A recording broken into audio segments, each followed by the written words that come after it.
ಒಬ್ಬ ಯುವತಿಯ ಜೀವನ ಸಂಪೂರ್ಣ ಕತ್ತಲೆಯಂತೆ ತೋರುತ್ತಿತ್ತು. ಅವಳ ಕನಸುಗಳು ಮುರಿದು ಹೋಗಿತ್ತು. ಸ್ನೇಹಿತರು ದೂರವಾಗಿದ್ದರು. ಹೃದಯದಲ್ಲಿ ಭಾರಿ ದುಃಖಭರಿತ ನೋವು ಆವರಿಸಿತು. ಅವಳು ದಿನಕಟ್ಟಲೆ ಕಿಟಕಿ ಹತ್ತಿರ ಕುಳಿತುಕೊಂಡು ಕಣ್ಣೀರು ಸುರಿಸುತ್ತಿದ್ದಳು. ನನ್ನ ಜೀವನಕ್ಕೆ ಅರ್ಥವಿಲ್ಲ ಎಂದುಕೊಳ್ಳುತ್ತಿದ್ದಳು.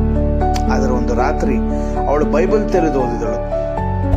ಸಂಜೆಗೆ ದುಃಖವೆಂಬುದು ಬಂದು ನಮ್ಮ ಬಳಿಯಲ್ಲಿ ಇಳಿದುಕೊಂಡರೂ ಮುಂಜಾನೆ ಹರ್ಷೋಧ್ವನಿಯು ಕೇಳಿಸುವುದು.